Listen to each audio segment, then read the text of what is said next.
Alex is a PhD student that I developed with Ricardo, and he's going to look at the other side now on the urban drainage systems and again with ground network. So take it over. Thank you. Good. Hi, everyone, here and online.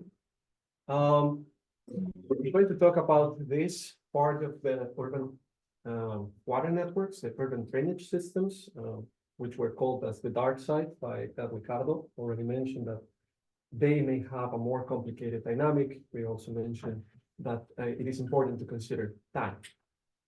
This is part of my PhD research. It is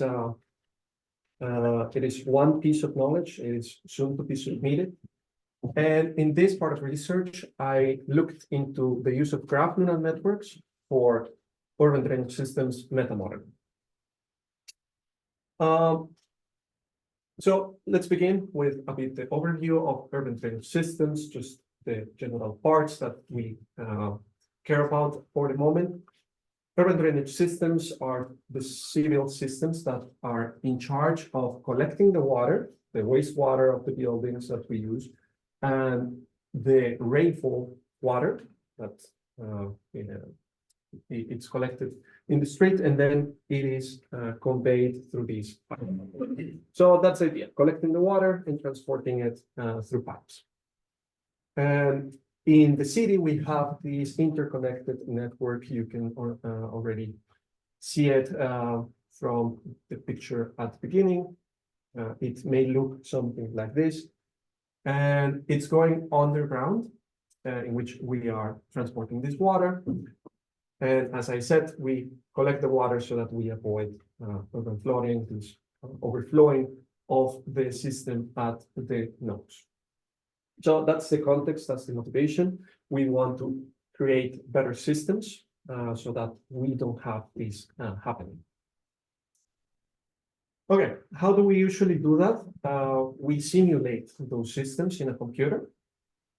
And those systems take the information of the runoff, that's the rainfall, the amount of water that is falling into the drainage system, from which we know how it's connected, the diameters of the pipes, what is connected to what.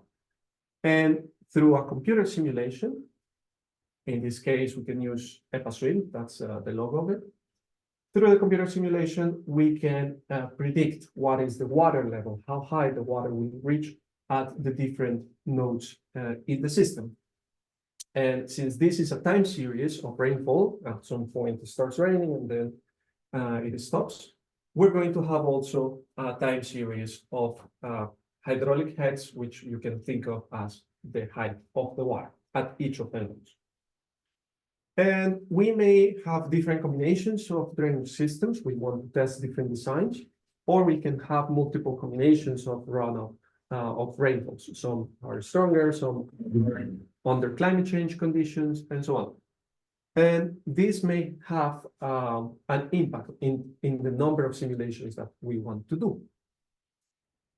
For some applications, which are computer intensive, we require fast simulations. In the case you want to just go from A to B and calculate what is the future hydraulic heads, then you can just use the already existing software.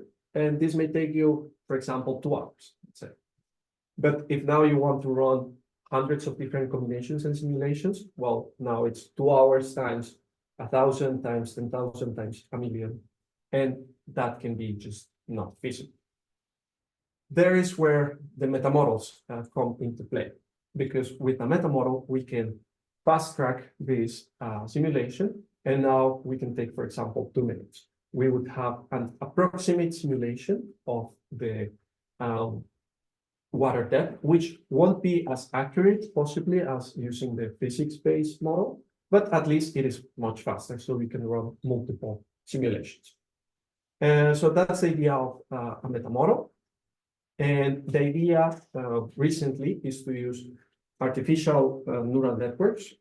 In the field, the most popular are fully connected neural networks that take as input this information and then produce as output this part without going into any physics or any equations that this other model uses. So this is the picture. This is the ideal picture in which you have the original model, and for executing n times n simulations, you have that required time. And with the metamodel, you just take part of that. That's the idea. However, this is not the whole picture, because for creating a metamodel, you need to create a database. So you need training examples where that the metamodel needs to use to go from A to B, from the rainfall to the water depth. And for creating those examples, you need to run the original model. So there is going to be here some delay. Furthermore, you're going to have a hyper-optimization process. That is, training your model repeatedly to see which of the combinations gives you the highest accuracy.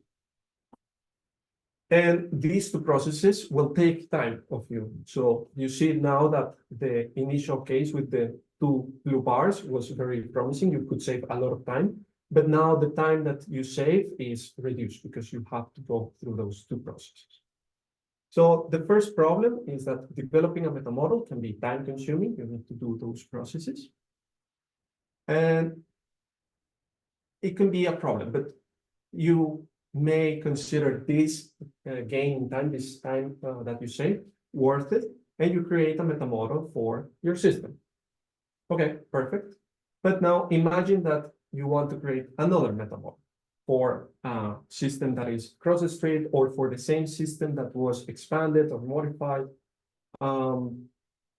or in general, just a different system. In that case, what you would have to do is to go over the entire process again, creating a database for this system and hyper-optimize it, which is training it multiple times, and then finally executing the simulations. So that's problem number two. The metamodels are system-specific. So for each system, you would have to create your own metamodel. So we want to solve these problems. We want to create something more transferable, something more generic. What is our proposal? Our proposal is to use inductive biases in machine learning algorithms. What are inductive biases? All types of domain knowledge, all types of information that we know about the task or about the data. Examples that are relevant for urban drainage systems, as we have mentioned, the temporal inductive bias is very relevant. The level of water at time t is going to be important to predict the level of water at t+1, and so on. And this inductive bias is exploited by recurrent neural networks, which are famous. We also have the physical inductive bias. So we know that this is a physical network. For example, no water can go below a physical barrier of the ground.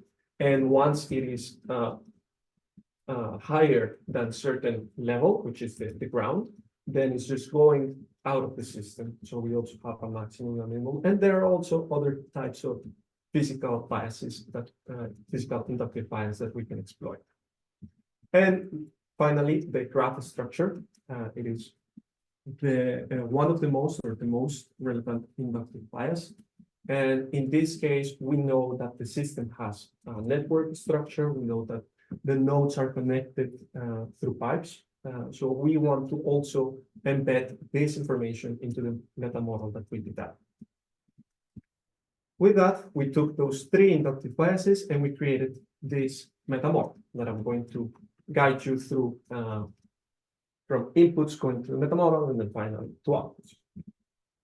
It works like this. You start with the rainfall time series. You know the drainage system that you have, and you start with an initial solution. For example, at the beginning of the simulation, you can assume that the system is completely dry, so you can put a 0 as the initial state. Then this data is normalized. This is the data preparation stage for going to the metamodel. And in the metamodel, you can process the data in this following way. You can see this train of calculations in which we have three main stages: the encoder part, the processor part, and the decoder part. In the encoder, we take the information, the original information, and we create embeddings, which are rich features. of the information. You can see them as nonlinear combinations of that original information. This could be a step of feature engineering in a deep learning setting, which is done end to end. Then those rich information embeddings go to the processor, which is a graph layer. So in here, you can see that we're exploiting the graph structure, the graph inductive bias. And then finally, those processed embeddings are decoded. This is a step which is anti-symmetrical. You can see first we encode, and then now we decode these embeddings into values that are more physically interpretable. So these values here that we obtain at the end, we can interpret as the water depth at the nose.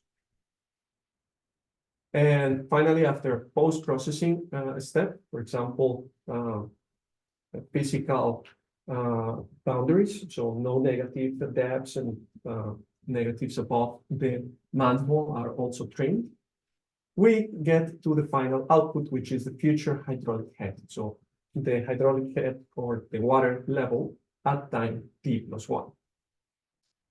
So you notice that we went from a solution from time t to t+1. And then the next step is to use this solution here as the input, and then we can repeat the process in a recursive way. You can see there the temporal bias. So this is the entire setup of the Metamodel that we developed. And before that, this is the ideal part. Now I'm going to present the case study. So some real simulations to back up all these ideal things. So the idea is to use a real case study in Utrecht, the Netherlands. And we're going to use this entire system. In this case, we are going to separate it in two. In this one, we're going to train the Metamodel. So we have a development system. And then in this one, we're going to test how transferable the Metamodel is. We also compare against an MLP, which has same dynamic inputs and same temporal and physical bias. And you can already see that adding the graph bias reduces largely the number of parameters that one needs. So there are 3 experiments. The first experiment is to know, does this Metamodel work? And as this picture suggests, with blue being a high score in accuracy in Nash-Sutcliffe's efficiency, which is a metric. So we see most of the nodes have a blue color, and some of them have a red label, but not that many, in which we can see that the signal is not that well reconstructed. But for most of the cases, we see a nice agreement from the Metamodel and the original model. So the first experiment was to know, does the Metamodel work? Is it possible to recreate the time series? It is possible. But further than that, if I jump to accuracy, this is only backing up this accuracy in numbers, so 97%, 98%, etc. And in speed, we at least are faster than the original model, so it makes sense to use a Metamodel. We're 30 times faster or 17 times faster with a GNN GPU. The second claim is, do we need less data for this Metamodel?